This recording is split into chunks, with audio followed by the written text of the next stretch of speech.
ಹೆಬ್ಬಳಲು ಶ್ರೀಚಕ್ರಮಾತಾ YouTube channel ವೀಕ್ಷಕರಿಗೆ ನನ್ನ ಹೃತ್ಪೂರ್ವಕ ನಮಸ್ಕಾರಗಳು. ಸುಭಾಷಿತ: ನಮ್ಮ ಕಷ್ಟವನ್ನು ಕಂಡರೂ ಕಾಣದಂತೆ ಇರುವ ಕುರುಡು ಸಂಬಂಧಗಳಿಗೆ ಎಂದಿಗೂ ಕನ್ನಡಕ ತೊಡಿಸುವ ಪ್ರಯತ್ನ ಮಾಡಬಾರದು. ಕಂಡರೂ ಕಾಣದಂತೆ ಇರ್ತಾರವರು, ನಮಗೆ ಗೊತ್ತೇ ಇಲ್ವೇನೋ ಅನ್ನಾಗಿ, ಅದಾಯ್ತು, ಅವ್ರ ಸಹವಾಸ ಮಾಡಬೇಡಿ. ಇವತ್ತು ದಿನಪಂಚಾಂಗಕ್ಕಿಂತ ಮುಂಚೆ ನಾವು ಇವತ್ತು ನಮಗೆ ಹೊಸ ವರ್ಷ, ಯುಗಾದಿ. ನಾವು ಜನವರಿನಲ್ಲಿ ಹೊಸ ವರ್ಷ ಅಂತ ಆಚರಣೆ ಮಾಡ್ತೀವಿ ಎಲ್ಲರೂ, ಆದರೆ ಹೊಸ ವರ್ಷ ಅವಾಗಲ್ಲ, ನಮಗೆ ಯುಗಾದಿ. ಈ ಯುಗಾದಿಯನ್ನು ನಾವು ಹೊಸ ವರ್ಷ ಅಂತ ಹೇಳ್ತೀವಿ. ಬೆಳಗ್ಗೆ ಬೇಗ ಎದ್ದು ಸ್ನಾನ ಮಾಡಿ, ಅಭ್ಯಂಜನ ಸ್ನಾನ ಮಾಡಿ ನಾವು ಪಂಚಾಂಗದ ಪೂಜೆಯನ್ನು ಮಾಡ್ತೀವಿ. ಆ ಪಂಚಾಂಗದ ಸಂವತ್ಸರದ ಏನು, ಸಂವತ್ಸರದ ಫಲ ಏನಿದೆ, ಆಮೇಲೆ ರಾಶಿ ಫಲ ಏನು, ಆಮೇಲೆ ಕಂದಾಯದ ವಿಚಾರ ಏನು, ಎಲ್ಲನೂ ಇವತ್ತು ನಾವು ತಿಳ್ಕೊಳ್ಳೋಣ. ಸಂವತ್ಸರದ ಫಲ: ಈ ವರ್ಷ ದೇಶದ ರಾಜರುಗಳಲ್ಲಿ ಪರಸ್ಪರ ವೈರ ಉಂಟಾಗುವುದು. ಮೇಘಗಳು ಗಾಳಿಯಿಂದ ಚದುರಿಸಲ್ಪಟ್ಟು ಸಾಧಾರಣ ಮಳೆಯಿಂದಾಗುವುದು. ಗಾಳಿ ಇರೋದ್ರಿಂದ ಮಳೆ ಕಡಿಮೆ. ಪೈರುಗಳು ಚೆನ್ನಾಗಿ ಬೆಳೆಯುತ್ತವೆ. ಖುಷ್ಕಿ ಧಾನ್ಯಗಳು, ಮನೆಯುಳ್ಳ ಧಾನ್ಯಗಳು ಕೆಂಪು ಭೂಮಿಯಲ್ಲಿ ಚೆನ್ನಾಗಿ ಫಲಿಸುತ್ತದೆ. ಪದಾರ್ಥಗಳಿಗೆ ಬೆಲೆ ಹೆಚ್ಚಾಗುವುದು. ಈಗಲೇ ಬೆಲೆ ಹೆಚ್ಚಾಗಿದೆ, ಇನ್ನೂ ಹೆಚ್ಚಾಗತ್ತಂತೆ. ಚಿನ್ನ ಮತ್ತು ಶ್ರೀಗಂಧ, ಕರ್ಪೂರ, ಬೆಳ್ಳಿ ಇವುಗಳನ್ನು ದುರ್ಲಭವಾಗುತ್ತದೆ. ಗೊತ್ತಾಯ್ತಾ? ಈಗಲೇ ಸಿಗ್ತಾ ಇಲ್ಲ, ಇನ್ನೂ ದುರ್ಲಭ ಆಗುತ್ತೆ. ಸೀಸ, ಕಬ್ಬಿಣ, ತಾಮ್ರ ಇವುಗಳು ಸಮೃದ್ಧಿಯಾಗಿ ದೊರಕುತ್ತವೆ. ಪಶುಗಳು ಅನಾರೋಗ್ಯದಿಂದಲೂ ಮೇವಿನ ಕೊರತೆಯಿಂದಲೂ ಸ್ವಲ್ಪ ಹಾಲನ್ನು ಕೊಡುತ್ತದೆ. ಅಂದರೆ ಹಾಲಿನ ಬೆಲೆ ಜಾಸ್ತಿ ಆಗತ್ತೆ. ಈಗ ಈ ವರ್ಷ 25ರಲ್ಲಿ ಯಾವುದೇ ಗ್ರಹಣ ಇದೆ, ಆದರೆ ಯಾವುದೂ ನಮ್ಮ ದೇಶಕ್ಕೆ ಕಾಣಿಸೋದಿಲ್ಲ. ಅದರಿಂದ ಗ್ರಹಣ ಇಲ್ಲ. ಈ 2025 ಪೂರ್ತಿ ಇಲ್ಲ. ನಂತರ 26ಕ್ಕಿದೆ, ನೋಡ್ಕೊಳ್ಳೋಣ. ಈಗ 25 ಅಂತೂ ಇಲ್ಲ. 26ರಲ್ಲಿ ನಾವು ಇದೆ, ಅದನ್ನು ಮುಂದೆ ತಿಳ್ಕೊಳ್ಳೋಣ. ಈಗ ನಾವು ಕಂದಾಯ ವಿಚಾರವನ್ನು ತಿಳ್ಕೊಳ್ಳೋಣ. ಯಾರ್ಯಾವುದು ಆದಾಯ ಮತ್ತು ವ್ಯಯ, ಕಂದಾಯ ವಿಚಾರ ಆಮೇಲೆ ತಿಳ್ಕೊಳ್ಳೋಣ. ಆದಾಯ ಮತ್ತು ವ್ಯಯ ಯಾವ್ಯಾವ ರಾಶಿಗಿದೆ ಅನ್ನೋದು. ಮೇಷ ರಾಶಿಗೆ ಆದಾಯ 2, ವ್ಯಯ 14. ನೋಡಿ, ಆದಾಯ 2 ಅಂದರೆ ಖರ್ಚು, ಸಾಲ ಮಾಡಿ ಮಾಡಿ ಮಾಡಿ ವ್ಯಯ ಅಂದರೆ ಖರ್ಚು ಜಾಸ್ತಿ. ಯಾರಿಗೆ? ಮೇಷರಾಶಿಗೆ. ಆರೋಗ್ಯ 3, ಅನಾರೋಗ್ಯ 0. ಅಂದರೆ ಆರೋಗ್ಯ ಇದೆ ಅವರಿಗೆ, ಭಾಳ ಚೆನ್ನಾಗಿದೆ. ರಾಜಕೋಪ 5, ರಾಜ ಪೂಜಾ 5, ರಾಜಕೋಪ 6. ಅಂದರೆ ಕೋಪ ಜಾಸ್ತಿ ಇದೆ. ಸುಖ 3, ದುಃಖ 3. ಪರವಾಗಿಲ್ಲ, ಗೊತ್ತಾಯ್ತಾ? ಸುಖನೂ ಅಷ್ಟೇ, ದುಃಖನೂ ಅಷ್ಟೇ. ವೃಷಭ ರಾಶಿಗೆ ಆದಾಯ 11 ಇದೆ, ವ್ಯಯ 5 ಇದೆ. ನೋಡಿ, ಇವರು ಒಳ್ಳೆ ಆದಾಯ ಪಡ್ಕೊತಾರೆ, ಖರ್ಚು ಮಾತ್ರ ಮಾಡಲ್ಲ ಇವರು. ಆರೋಗ್ಯ 0, ಅನಾರೋಗ್ಯ 4. ಅಂದರೆ ದುಡ್ಡಿರದೆ ದುಡ್ಡು ಅದರಲ್ಲಿ ಖರ್ಚು ಮಾಡಬೇಕಾಗತ್ತೆ ಇವರು. ರಾಜ ಪೂಜಾ 4, ರಾಜಕೋಪ 2. ಅಂದರೆ ಅವ್ರಿಗೆ ತಮಣೆಯಾಗಿ ರಾಜಕೋಪ ಅವ್ರಿಗೆ ಇಲ್ಲ, ಸ್ವಲ್ಪ ಕಡಿಮೆ ಇದೆ. ಸುಖ 6, ದುಃಖ 3. ಸುಖನೇ ಜಾಸ್ತಿ ಅವರಿಗೆ. ಯಾರಿಗೆ? ವೃಷಭ ರಾಶಿಯವರಿಗೆ. ಮಿಥುನ ರಾಶಿಯವರಿಗೆ ಆದಾಯ 14 ಇದೆ, ವ್ಯಯ 2 ಇದೆ. ಅವ್ರು ಖರ್ಚೇ ಮಾಡಲ್ಲ, ಗೊತ್ತಾಯ್ತಾ? ವ್ಯಯನೇ ಮಾಡಲ್ಲ. ಆರೋಗ್ಯ 2, ಅನಾರೋಗ್ಯ 5. ನೋಡಿ, ಅಲ್ಲಿ ಕೈ ಕೊಡ್ತು. ಆರೋಗ್ಯ 2, ಅನಾರೋಗ್ಯ ಜಾಸ್ತಿ, ಅಲ್ಲಿ ಖರ್ಚು ಮಾಡಬೇಕಾಗತ್ತೆ. ರಾಜಪೂಜಾ 1, ರಾಜಕೋಪ 2. ದುಡ್ಡು ಖರ್ಚಾಗೋಗುತ್ತಲ್ಲ, ಅದಕ್ಕೆ ಆದಾಯ 2 ಆಗತ್ತೆ, ಗೊತ್ತಾಯ್ತಾ? ರಾಜಕೋಪ 1, ರಾಜಪೂಜಾ 1, ರಾಜಕೋಪ 2. ಸುಖ 6, ದುಃಖ 3. ನೆಕ್ಸ್ಟು ಕರ್ಕಾಟಕ ರಾಶಿಯವರಿಗೆ ಆದಾಯ 14, ವ್ಯಯ 8. ಆರೋಗ್ಯ 6, ಅನಾರೋಗ್ಯ 5. ರಾಜಪೂಜಾ 6, ರಾಜಕೋಪ 3. ಸುಖ 3, ದುಃಖ 3. ಅಷ್ಟೇ, ಅದೇ ಅವ್ರಿಗೂ. ಸಿಂಹ ರಾಶಿಯವರಿಗೆ ಆದಾಯ 11, ವ್ಯಯ 11. ಆರೋಗ್ಯ 11, ಆರೋಗ್ಯ 4, ಅನಾರೋಗ್ಯ 4. ರಾಜಪೂಜಾ 2, ರಾಜಕೋಪ 6. ಕೋಪನೇ ಜಾಸ್ತಿ ಅವರಿಗೆ. ಸುಖ 3, ದುಃಖ 3. ಇಬ್ಬರು ಸಮ ಇದೆ. ಕನ್ಯಾ ರಾಶಿಯವರಿಗೆ ಆದಾಯ 14, ವ್ಯಯ 2. ಆರೋಗ್ಯ 2, ಅನಾರೋಗ್ಯ 5. ಜಾಸ್ತಿ, ಆರೋಗ್ಯನೇ ಕಡಿಮೆ ಅವರಿಗೆ. ಯಾರಿಗೆ? ಕನ್ಯಾ ರಾಶಿಯವರಿಗೆ. ರಾಜಪೂಜಾ 1, ರಾಜಕೋಪ 2, ಕೋಪ ಜಾಸ್ತಿ. ಸುಖ 6, ದುಃಖ 3, ಸುಖವಾಗಿರ್ತಾರೆ ಆದರೆ ಇದು ಜಾಸ್ತಿ ದುಃಖ ಏನು ಪಡಲ್ಲ ಅವರು. ತುಲಾರಾಶಿಯವರಿಗೆ ಆದಾಯ 11, ವ್ಯಯ 5. ಆದಾಯನೇ ಜಾಸ್ತಿ ಇರ್ತವೆ, ವ್ಯಯ ಕಡಿಮೆ. ಆರೋಗ್ಯ 0, ಅನಾರೋಗ್ಯ 4. ಅಲ್ಲೇನೇ ನೋಡಿ, ಅಲ್ಲಿ ಉಳಿಯತ್ತೆ, ಇಲ್ಲಿ ಖರ್ಚು ಮಾಡ್ತಾರೆ. ರಾಜಪೂಜಾ 4, ರಾಜಕೋಪ 2, ಅಂದರೆ ಕೋಪನ ತಡೆದಿಟ್ಕೊತಾರೆ. ಸುಖ 6, ದುಃಖ 3. ಪರವಾಗಿಲ್ಲ, ಸುಖದಲ್ಲಿ ಇರೋ ದುಃಖ ಕಡಿಮೆ ಇದೆ ಅವರಿಗೆ. ವೃಶ್ಚಿಕ ರಾಶಿಯವರು ಆದಾಯ 2, ವ್ಯಯ 4. ಜಾಸ್ತಿ ಖರ್ಚು ಮಾಡ್ತಾರೆ ಇವರು, ಅಂದರೆ ಸಾಲ ಮಾಡಿ ಮಾಡಿ ಮಾಡಿ. ಆರೋಗ್ಯ 3, ಅನಾರೋಗ್ಯ 0. ಅನಾರೋಗ್ಯನೇ ಇರಲ್ಲ, ಆರೋಗ್ಯವಾಗಿರ್ತಾರೆ ಯಾರು ಇವರು ವೃಶ್ಚಿಕ ರಾಶಿಯವರು. ಅಂದರೆ ಖರ್ಚು ಅಲ್ಲೇ ಮಾಡ್ಕೊಂಬಿಟ್ಟಿರ್ತಾರಲ್ಲ ಪಾಪ, ಇನ್ನೆಲ್ಲಿ ಕೊಡ್ತಾರೆ, ಗೊತ್ತಾಯ್ತಾ. ರಾಜಪೂಜಾ 5, ರಾಜಕೋಪ 6, ಅಂದರೆ ಕೋಪ ಜಾಸ್ತಿ ಇವ್ರಿಗೆ ಸ್ವಲ್ಪ. ಸುಖ 3, ದುಃಖ 3, ಎರಡು ಸಮವಾಗಿರುತ್ತೆ. ಧನುಸ್ಸು ರಾಶಿಯವರಿಗೆ ಆದಾಯ 5, ವ್ಯಯ 5. ಎಷ್ಟು ಬರುತ್ತೋ ಆದಾಯ, ವ್ಯಯನೂ ಅಷ್ಟೇ. ಆರೋಗ್ಯ 1, ಅನಾರೋಗ್ಯ 1. ರಾಜಪೂಜಾ 4, ರಾಜಕೋಪ 2, ಕೋಪ ಇರಲ್ಲ ಇವರಿಗೆ. ಸುಖ 3, ದುಃಖ 3, ದುಃಖ 6. ಸುಖ 6, ದುಃಖ 3.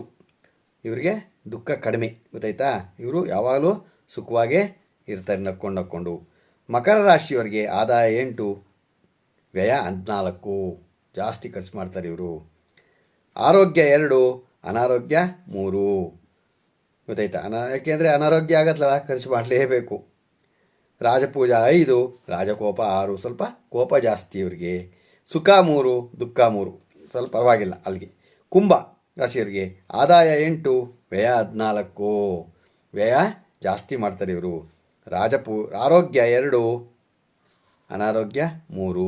ಅಂದರೆ ಕಾಯಿಲೆ ಸ್ವಲ್ಪ ಇದೆ. ರಾಜಪೂಜಾ 5, ರಾಜಕೋಪ 6. ಕೋಪ ಇದೆ. ಸುಖ 3, ದುಃಖ 3. ಎರಡು ಪರವಾಗಿಲ್ಲ, ಗೊತ್ತಾಯ್ತಾ. ಮೀನರಾಶಿಯವ್ರಿಗೆ ಕುಂಭರಾಶಿಯವರಿಗೆ ಆದಾಯ 8, ವ್ಯಯ 14. ಆರೋಗ್ಯ 2, ಅನಾರೋಗ್ಯ 3. ರಾಜಪೂಜಾ 5, ರಾಜಕೋಪ 6. ವ್ಯಯ ಸುಖ 3, ದುಃಖ 3. ಮೀನರಾಶಿಯವರಿಗೆ ಆರೋಗ್ಯ 5, ಆದಾಯ 5, ವ್ಯಯ 5. ಆರೋಗ್ಯ 1, ಅನಾರೋಗ್ಯ 1. ಸಮ. ರಾಜಪೂಜಾ 4, ರಾಜಕೋಪ 2. ಕೋಪ ಇಲ್ಲ. ಸುಖ 3, ದುಃಖ 3. ಸುಖ 6, ದುಃಖ 3. ಇಲ್ಲ, ಇವರಿಗೆ ಪರವಾಗಿಲ್ಲ, ಇವರು ಸುಖವಾಗಿ ನಕ್ಕೊಂಡು ಇರ್ತಾರೆ. ಈಗ ಕಂದಾಯ ವಿಚಾರ ತಿಳ್ಕೊಳ್ಳೋಣ. ಕಂದಾಯ ವಿಚಾರ ತಿಳ್ಕೊಳ್ಳಿ ಏನು ಅಂತಂದರೆ, ಕಂದಾಯ ಸಂಖ್ಯೆ ಹೆಚ್ಚಾದರೆ ಇವ್ರಿಗೆ ಫಲ ಹೆಚ್ಚು, ಬೆಸನಾದರೆ ದ್ರವ್ಯ ಲಾಭ, ಸಮನಾದರೆ ಮಧ್ಯಮ, ಸೊನ್ನೆಯಾದರೆ ನಿಷ್ಫಲ ಅಂತ ನಾವು ತಿಳ್ಕೋಬೇಕಿದ್ರಲ್ಲಿ, ಗೊತ್ತಾಯ್ತಾ. ಅಶ್ವಿನಿಗೆ ಪ್ರಥಮ ಕಂದಾಯ 3, ದ್ವಿತೀಯ ಕಂದಾಯ 1, ತೃತೀಯ ಕಂದಾಯ 4. ಅಂದರೆ 4 ತಿಂಗಳಿಗೆ ನಾವು ಡಿವೈಡ್ ಮಾಡ್ಕೋಬೇಕು ಅದನ್ನು. ಪ್ರಥಮ, ದ್ವಿತೀಯ, ತೃತೀಯ 4 ತಿಂಗಳು, ಗೊತ್ತಾಯ್ತಾ. ಆ 4 ತಿಂಗಳು ಹೇಗೆ ಇರುತ್ತೆ ಅಂದರೆ, ಪ್ರಥಮದಲ್ಲಿ 3, ದ್ವಿತೀಯದಲ್ಲಿ 0, ತೃತೀಯದಲ್ಲಿ ತಿರ್ಗಾ 1. ಭರಣಿ ನಕ್ಷತ್ರದವರಿಗೆ ಪ್ರಥಮ 6, ದ್ವಿತೀಯ 1, ತೃತೀಯ 4. ಕೃತಿಕೆನಲ್ಲಿ ಪ್ರಥಮ 1, ದ್ವಿತೀಯ 2, ತೃತೀಯ 2. ರೋಹಿಣಿ ನಕ್ಷತ್ರದವರಿಗೆ ಪ್ರಥಮ 4, ದ್ವಿತೀಯ 0, ತೃತೀಯ 0. ಅಂದರೆ 4 ತಿಂಗಳು. ಪ್ರಥಮ ಚೆನ್ನಾಗಿರ್ತಾರೆ, 4 ತಿಂಗಳಿರುತ್ತೆ, ಆಮೇಲೆ 0. ಮೃಗಶಿರದಕ್ಕೆ ಪ್ರಥಮ 3, ದ್ವಿತೀಯ 1, ತೃತೀಯ 3. ಪರವಾಗಿಲ್ಲ, ಮಧ್ಯ ಸ್ವಲ್ಪ ಕಡಿಮೆ ಪರವಾಗಿಲ್ಲ. ಆರಿದ್ರೆಗೆ ಪ್ರಥಮ 2, ದ್ವಿತೀಯ 2, ತೃತೀಯ 1. ಪುನರ್ವಸುಗೆ ಪ್ರಥಮ 5, ದ್ವಿತೀಯ 0, ತೃತೀಯ 4. ಪುಷ್ಯಕ್ಕೆ ಪ್ರಥಮ 0, ಅಂದರೆ 4 ತಿಂಗಳು ಏನೂ ಇರಲ್ಲ, ದ್ವಿತೀಯ 1, ತೃತೀಯ 2. ಆಶ್ಲೇಷಕ್ಕೆ ಪ್ರಥಮ 3, ದ್ವಿತೀಯ 2, ತೃತೀಯ 0. ಮಕೆಗೆ ಪ್ರಥಮ 6, ದ್ವಿತೀಯ 0, ತೃತೀಯ 3. ಪುಬ್ಬೆಗೆ ಪ್ರಥಮ 1, ದ್ವಿತೀಯ 1, ತೃತೀಯ 1. ಉತ್ತರೆಗೆ ಪ್ರಥಮ 4, ದ್ವಿತೀಯ 2, ತೃತೀಯ 4. ಹಸ್ತಾಗೆ ಪ್ರಥಮ 7, ದ್ವಿತೀಯ 0, ತೃತೀಯ 2. ಹಸ್ತಾಗೆ ಪ್ರಥಮ 7, ದ್ವಿತೀಯ 0, ತೃತೀಯ 2. ಚಿತ್ತಾ ನಕ್ಷತ್ರಕ್ಕೆ ಪ್ರಥಮ 2, ದ್ವಿತೀಯ 1, ತೃತೀಯ 0. ಸ್ವಾತಿಗೆ ಪ್ರಥಮ 5, ದ್ವಿತೀಯ 2, ತೃತೀಯ 3. ವಿಶಾಖಕ್ಕೆ ಪ್ರಥಮ 0, ದ್ವಿತೀಯ 0, ತೃತೀಯ 1. ಅವರಿಗೆ ಯಾವ ಆದಾಯನೂ ಇಲ್ಲ, ಗೊತ್ತಾಯ್ತಾ? ಅದು ನಿಷ್ಫಲ. ಯಾಕೋ ವಿಶಾಖಕ್ಕೆ ರಾಶಿಗೆ ಇದಿಲ್ಲ. ಅನುರಾಧಕ್ಕೆ ಪ್ರಥಮ 3, ದ್ವಿತೀಯ 1, ತೃತೀಯ 4. ಪರವಾಗಿಲ್ಲ. ಜ್ಯೇಷ್ಠಕ್ಕೆ ಪ್ರಥಮ 6, ದ್ವಿತೀಯ 2, ತೃತೀಯ 2 ಇದೆ. ಮೂಲಕ್ಕೆ ಪ್ರಥಮ 1, ದ್ವಿತೀಯ 0, ತೃತೀಯ 0. ಪೂರ್ವಭಾದ್ರಕ್ಕೆ ಪ್ರಥಮ 4, ದ್ವಿತೀಯ 1, ತೃತೀಯ 3. ಉತ್ತರಾಷಾಢಕ್ಕೆ ಪ್ರಥಮ 7, ದ್ವಿತೀಯ 2, ತೃತೀಯ 1. ಶ್ರವಣ ನಕ್ಷತ್ರಕ್ಕೆ ಪ್ರಥಮ 2, ದ್ವಿತೀಯ 0, ತೃತೀಯ 4. ಧನಿಷ್ಠಾಗೆ ಪ್ರಥಮ 5, ತೃತೀಯ 1, ತೃತೀಯ 2. ಶತಭೀಷಕ್ಕೆ ಪ್ರಥಮ 0, ದ್ವಿತೀಯ 2, ತೃತೀಯ 0. ಪೂರ್ವಭಾದ್ರಕ್ಕೆ ಪ್ರಥಮ 3, ದ್ವಿತೀಯ 0, ತೃತೀಯ 3. ಉತ್ತರಾಭಾದ್ರಕ್ಕೆ ಪ್ರಥಮ 6, ದ್ವಿತೀಯ 1, ತೃತೀಯ 1. ರೇವತಿಗೆ ಪ್ರಥಮ 1, ದ್ವಿತೀಯ 2, ತೃತೀಯ 4. ಹೀಗೆ ನಾವು ಸಂಖ್ಯೆ ಹೆಚ್ಚಾದಷ್ಟು ಫಲ ಹೆಚ್ಚು. ಬೆಸನಾದರೆ ದ್ರವ್ಯ ಲಾಭ, ಸಮವಾದರೆ ಮಧ್ಯಮ, 0 ಆದರೆ ನಿಷ್ಫಲ ಅಂತ ನಾವು ಇದನ್ನು ಅರ್ಥ ಮಾಡ್ಕೋಬೇಕು, ಗೊತ್ತಾಯ್ತಾ? ನಾವು ಹೀಗೆ ಅರ್ಥ ಮಾಡಿಕೊಂಡಾಗ ನಮಗೆ ಗೊತ್ತಾಗತ್ತೆ. ಈಗ ನಾವು ರಾಶಿ ಫಲ ತಿಳ್ಕೊಂಡ್ವು, ಕಂದಾಯ ವಿಚಾರ ತಿಳ್ಕೊಂಡ್ವು, ಆಮೇಲೆ ಸಂವತ್ಸರದ ಇದನ್ನು ತಿಳ್ಕೊಂಡ್ವು. ಈಗ ರಾಶಿಗೆ ಗುರುಬಲ ಯಾವ್ಯಾವಾಗ ಅನ್ನೋದನ್ನು, ಯಾವ್ಯಾವ ರಾಶಿನಲ್ಲಿ ಗುರುಬಲ ಇರುತ್ತೆ ಅನ್ನೋದನ್ನು ನಾವು ತಿಳ್ಕೊಳ್ಳೋಣ. ನೋಡಿ, ವರ್ಷಾದಿ ಈ ವರ್ಷ ಯಾವ್ಯಾವ ಥರ ಗುರುಫಲ ಇರುತ್ತೆ. ಯಾರಿಗೆ? ವೃಷಭ ರಾಶಿಯವರಿಗೆ 14/5/2025 ತನಕಲೂ ಗುರುಫಲ ಇರುತ್ತೆ. ವೃಷಭ ರಾಶಿ 14/5/2025 ತನಕಲೂ ಗುರುಬಲ ಇರುತ್ತೆ. ಆಮೇಲೆ ಮಿಥುನ ರಾಶಿಯವರಿಗೆ ಈ ವರ್ಷ ಪೂರ್ತಿ ಗುರುಬಲ ಇರುತ್ತೆ. 14/5/2025 ಪೂರ್ತಿ 5/12/2025 ತನಕ ಮಿಥುನ ರಾಶಿಯವರಿಗೆ ಗುರುಬಲ ಇದ್ದೇ ಇರುತ್ತೆ. ನಂತರ ಕಟಕ ರಾಶಿಯವರಿಗೆ 28/10/2025 5/12/2025 ತನಕ ಗುರುಬಲ ಇದ್ದೇ ಇರುತ್ತೆ. ಆದರೆ ಮಿಥುನ ರಾಶಿಯವರಿಗೆ ವರ್ಷ ಪೂರ್ತಿ ಶನಿ ಬಲ, ಗೊತ್ತಾಯ್ತಾ? ಅವರು ಸ್ವಲ್ಪ ಎಚ್ಚರಿಕೆಯಿಂದ ಇರಬೇಕಾಗತ್ತೆ. ಈಗ ನಾವು ಎಲ್ಲ ರಾಶಿದ ಇದನ್ನು ಕಂದಾಯ ವಿಚಾರ ಮತ್ತು ಆದಾಯ ವಿಚಾರ ಇದನ್ನೆಲ್ಲ ತಿಳ್ಕೊಂಡಿದ್ದಾಯಿತು. ನಾವಿವಾಗ ದಿನ ಪಂಚಾಂಗವನ್ನು ತಿಳ್ಕೊಳ್ಳೋಣ. ದಿನಾಂಕ 30/3/2025 ಭಾನುವಾರ. ಇವತ್ತು ಶ್ರೀ ವಿಶ್ವಾವಸು ಸಂವತ್ಸರ ಅಂತ ಹೊಸ ಸಂವತ್ಸರ. ಇವತ್ತಿಂದ ಉತ್ತರಾಯಣ, ಚೈತ್ರ ಮಾಸ, ವಸಂತ ಋತು, ಶುಕ್ಲಪಕ್ಷ. ಇವತ್ತಿಂದ ವಿಶ್ವಾವಸು ನಾಮ ಸಂವತ್ಸರ, ಗೊತ್ತಾಯ್ತಾ? ಹೊಸ ಸಂವತ್ಸರ. ತಿಥಿ ಪಾಡ್ಯ, ಹಗಲು 12:51 ತನಕ ಇದೆ. ನಕ್ಷತ್ರ ರೇವತಿ, ಹಗಲು 4:36 ತನಕ ಇದೆ. ಮಳೆ ಉತ್ತರಾಭಾದ್ರ 4ನೇ ಪಾದ. ಚಾಂದ್ರಮಾನ ಯುಗಾದಿ. ಇವತ್ತು ಯುಗಾದಿಯನ್ನು ಎಲ್ಲರೂ ಆಚರಣೆ ಮಾಡಿ. ಇದು ನಮ್ಮ ಹೊಸ ವರ್ಷ, ಗೊತ್ತಾಯ್ತಾ? ಹೊಸ ವರ್ಷ ಆಗಿರೋದ್ರಿಂದ ನಮ್ಮ ಯುಗಾದಿಯನ್ನು ಆಚರಣೆ ಮಾಡಿ ಅಂತ ತಿಳಿಸ್ತೀವಿ. ನಮ್ಮ ಹೆಬ್ಬಳಲು ಶ್ರೀ ಚಕ್ರಮಾತಾ ಯೂಟ್ಯೂಬ್ ಚಾನಲ್ ಯಾರು ಸಬ್ಸ್ಕ್ರೈಬ್ ಆಗಿಲ್ವೋ ದಯಮಾಡಿ ಸಬ್ಸ್ಕ್ರೈಬ್ ಆಗಿ, ಲೈಕ್ ಕೊಡಿ. ಇದು ನಿಮ್ಮದೇ ಚಾನಲ್ ಆಗಿರೋಂಥ ನಮ್ಮ ಲಿಂಕನ್ನು ಬೇರೆ ಗ್ರೂಪ್ಗೆ ಫಾರ್ವರ್ಡ್ ಮಾಡಿ. ನಮಸ್ಕಾರಗಳು, ನಮಸ್ಕಾರಗಳು, ನಮಸ್ಕಾರಗಳು. ಈಗ ರಾಹುಕಾಲ ತಿಳ್ಕೊಳ್ಳೋಣ. ರಾಹುಕಾಲ 5:04 6 ಗಂಟೆ 3 ತನಕ ಇದೆ. ಗುಳಿಕ ಕಾಲ 1:32 5:04 ತನಕ ಇದೆ. ಯಮಂಡ ಕಾಲ 12:28 2 ಗಂಟೆ ತನಕ ಇದೆ. ಇವತ್ತು ನಾವು 29/3/2025 ಶನಿ ರಾಶಿಗೆ ಯಾವ ಪ್ರವೇಶ ಯಾವ ಥರ ಮಾಡ್ತಾರೆ. 7ರ ಆಟ ಶನಿ ಕಾಟ. ಮಕರ ರಾಶಿಯವರಿಗೆ ಅವತ್ತು ಬಿಡುಗಡೆ ಆಗತ್ತೆ. ಕುಂಭ ರಾಶಿಯವರಿಗೆ ಇನ್ನೂ 2.5 ವರ್ಷ.